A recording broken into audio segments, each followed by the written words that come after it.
For a long time, I have watched the global stage not as a series of random events, but as a deliberate narrative being written by forces that prefer the shadows. Today, I want to talk about a fracture that is already deepening beneath the surface of the map we were taught in school. We are accustomed to thinking of Europe as a unified project, a singular peninsula of prosperity and liberal values, but that image is a mirage. The reality is that Europe is physically and geopolitically splitting into two distinct continents. I don't mean a geological shift in the tectonic plates. I mean a civilizational divorce that will render the current borders of the European Union as historical footnotes. We are witnessing the birth of two entirely different Europes, the Atlanticist technate in the west and the resurrected heartland in the east. To understand why this split is inevitable, we must first look at the river of history and the patterns that have governed the European soul for centuries. The post-World War II era was an anomaly, a temporary artificial construct held together by the glue of the American dollar and the fear of the Soviet Union. But as we discussed, the dollar is dying in silence, and with it, the structural integrity of the Western alliance. Without the economic bribe of the reserve currency and the security umbrella of a dominant Washington, the natural, cultural, and economic fault lines of the continent are reasserting themselves. The silence of the Brussels bureaucrats is not a sign of stability. It is the silence of a structure under immense, unmanageable pressure. The Western continent, the Atlanticist technate, is moving toward a future defined by the globalist reset. This is the Europe of Paris, Berlin, and Brussels. It is a region that has fully embraced the eschatology of the game masters. In this Europe, the nation state is being systematically dismantled to make room for a programmable society. It is the testing ground for central bank digital currencies, the net zero agenda, and a total surveillance apparatus disguised as social safety. This Europe is hollowing itself out, deindustrializing in the name of a green transition that its own elite know is a tactical maneuver for control. By cutting themselves off from cheap energy and destroying their own manufacturing base, the leaders of Western Europe are effectively turning their territory into a museum, a high-tech, highly regulated vassal state of the digital architects. But look to the east, and you see a different story unfolding. From the Baltics down through the Visegrad Group and into the Balkans, a second continent is emerging. This is the resurrected heartland. Unlike their neighbors to the west, the nations of the East have a living memory of what it means to live under a totalizing ideological system.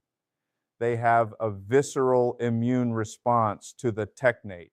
They are moving toward a model of sovereign realism rooted in physical production, traditional demographics, and the pursuit of energy security. This Eastern Europe is increasingly looking away from Brussels and toward a multipolar reality where they can act as the bridge between the Western technate and the rising powers of the East, Russia, China, and the Middle East. This split is being driven by the fundamental contradiction of energy. The Western continent has decided that energy is a moral choice, while the Eastern continent understands that energy is a biological necessity. When the Nord Stream pipelines were destroyed, it wasn't just a piece of infrastructure that died, it was the final tether holding the two Europes together. Without the flow of reliable, cheap resources from the heartland to the Atlantic, the economic logic of a unified Europe vanished. Now, the West is forced into a state of permanent energy poverty dependent on expensive American LNG, while the East is quietly negotiating its own survival, realizing that its future lies in being the transit hub for the rest of the world. The agents in this drama, the politicians like Macron or Scholz, are acting out their roles as vectors for the controlled demolition of the old European order. They speak of strategic autonomy, but their actions lead to the total submission of their populations to a digital grid. They are the puppets of secret societies that view the European population as an obsolete labor force that must be managed through scarcity. However, in the East, we see agents who are starting to deviate from the script. They are beginning to realize that the technate offers them nothing but the erasure of their identity and the bankruptcy of their children. This friction is creating a mosaic defense within Europe itself, where individual nations are building their own provincial walls against the mandates of the central authority. I see this split as an essential part of the Great Erasure. To build the new digital order, the game masters must first destroy the old one. A unified, powerful Europe is a threat to the technate because it represents a coherent civilization with its own history and agency. By splitting the continent in two, the architects ensure that Europe remains in a state of internal conflict and managed decline. The West will be the laboratory for the new digital cage, while the East will be the buffer zone, a chaotic frontier where the new empires of the multipolar world will compete for influence. For the individual living within these shifting borders, the implications are profound. If you are in the Western continent, you are entering an era of inflationary anesthesia and digital rationing. Your life will be defined by your compliance with the grid. If you are in the Eastern continent, you will face the volatility of a frontier, but you will also have the opportunity to live a more grounded, physical existence. The river is pulling these two Europes in opposite directions, and the bridge between them is collapsing. You must decide which shore you belong to. I tell my students that you cannot wait for the map to change to realize that the ground beneath you has already shifted. The role of the occultists in this split is to frame the narrative as a conflict between democracy and authoritarianism. But this is a theater for the masses. The real conflict is between a world of programmable digital shadows and a world of physical reality. The split of Europe is the physical manifestation of this struggle. One continent chooses the mirage of the digital future. The other is forced to confront the harsh truths of the material past. As the dollar dies and the American empire retreats into its continental fortress, the vacuum left behind in Europe will be filled by these two competing visions. I want you to look at the schism not as a tragedy, but as a clarification. The long peace was a period of comfortable delusions. The split of Europe is the return of history. It is the moment when the artificial unity of the 20th century is replaced by the authentic divisions of the 21st. The game masters think they can manage this divorce, but as I've said, even a controlled demolition creates unpredictable debris. That debris is where the creative, purposeful life can still be found. In the cracks of the splitting continent, there is room for communities to form that are not dependent on the digital grid or the mandates of a dying bureaucracy. As we move forward, watch the trade routes and the energy pipelines. They are the circulatory system of the two continents. Watch how the mosaic of Eastern European defense begins to align with the interests of the Middle Eastern and Asian powers. Watch how the Western technate becomes increasingly insular, paranoid, and obsessed with internal surveillance. The split is not coming. It is here. The silence of the transition is almost over, and soon the world will have to acknowledge that Europe is no longer a single place. It is a battlefield where two different versions of humanity are being contested. You must educate yourself on the eschatology of these two Europes. The West is driven by a vision of a post-human, post-national utopia that is, in reality, a managed wasteland. The East is driven by a desperate, often messy attempt to preserve the human soul against the machine.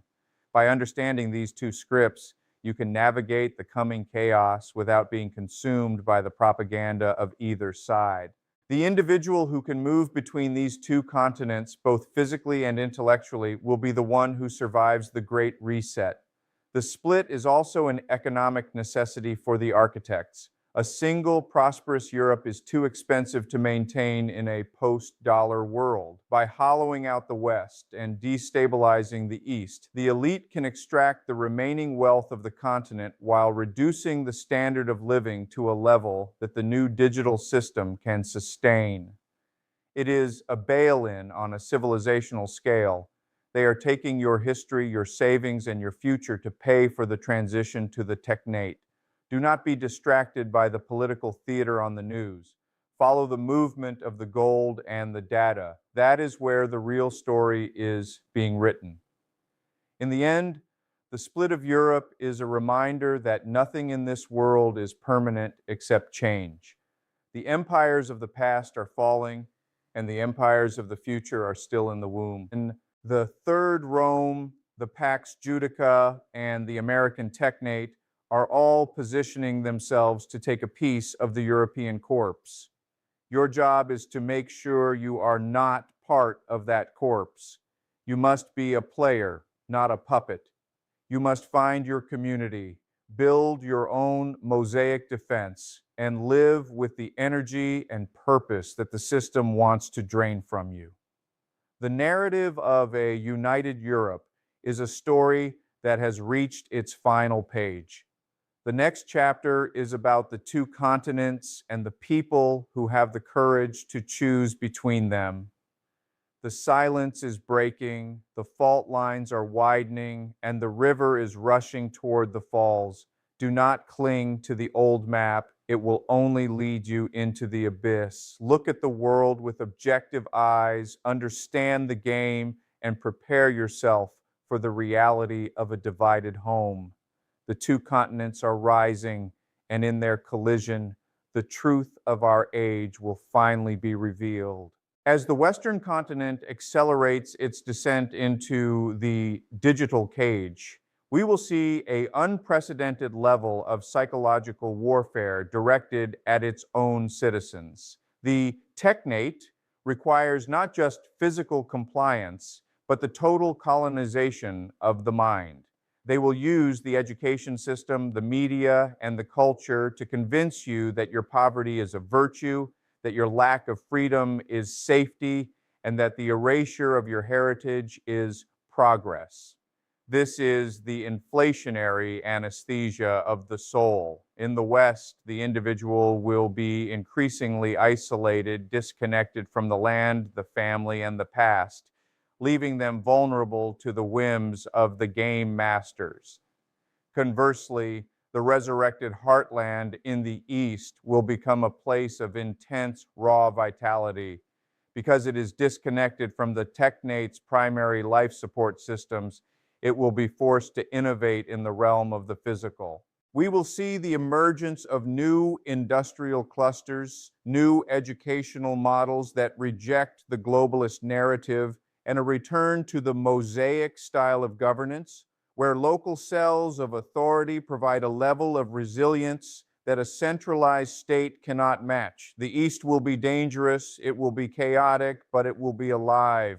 It will be the place where the agents of the future are born, those who have the grit to face the reality of a multipolar war without the comfort of a digital filter. The occultists who imagine this split believe they are creating a balanced system of tension that they can control forever. They see the two Europes as two sides of a ledger that must always cancel each other out, but they forget that the European soul has a habit of defying the scripts written for it. There is a schism in the system itself, a fissure where the human spirit can break through the algorithmic predictions. This is the wild card in the game of history. As the two continents drift apart, the friction between them will generate heat, and that heat will eventually lead to a fire that even the game masters cannot contain. I want you to consider the air bridge of ideas. While the physical and financial bridges between the two Europes are being dismantled, a new intellectual underground is forming. People in the West who still value their humanity are looking to the East for inspiration, while people in the East are learning from the mistakes of the West. This cross-pollination is the true mosaic defense of our time. It is a decentralized network of individuals who refuse to be defined by the technate or the heartland binaries. They are the ones who understand that the split of Europe is just a stage in a much larger transformation. The long peace was a period when the world was put on read-only mode, where we were taught that history had ended and the future was a foregone conclusion. The split of Europe is the edit mode being reactivated. Everything is up for negotiation. The borders, the currencies, the values, and the very definition of what it means to be European are being rewritten in real time. This is why the agents like Trump, Putin, and the leaders of the new Europe are so focused on eschatology.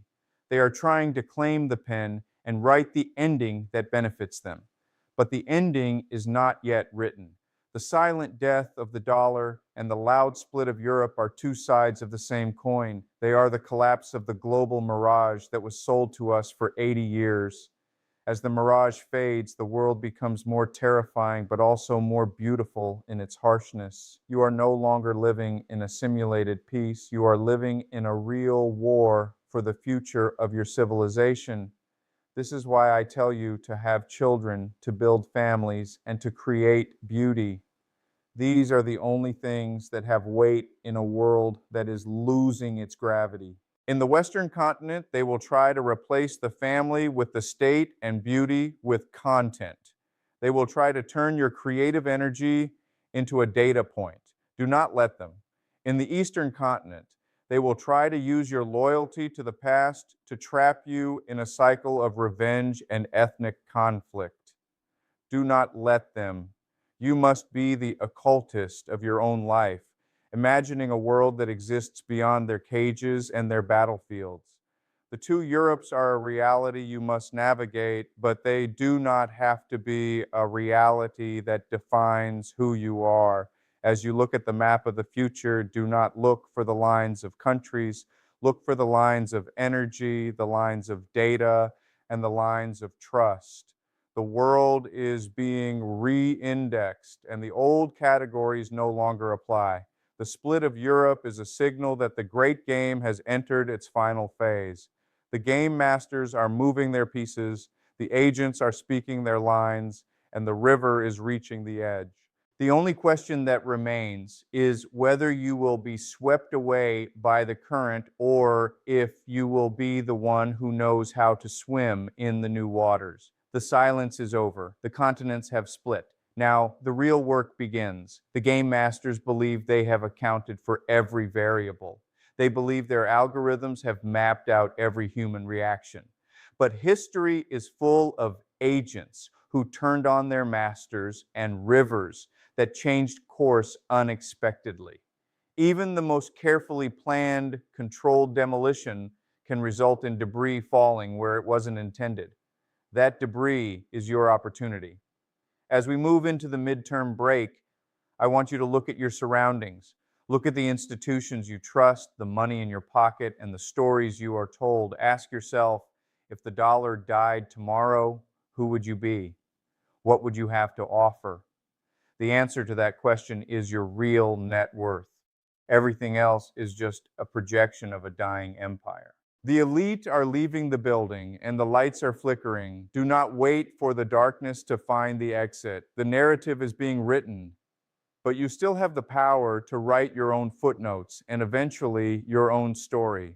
The dollar is dying in silence, but your voice doesn't have to. You must live with energy, with purpose, and with a relentless focus on the truth.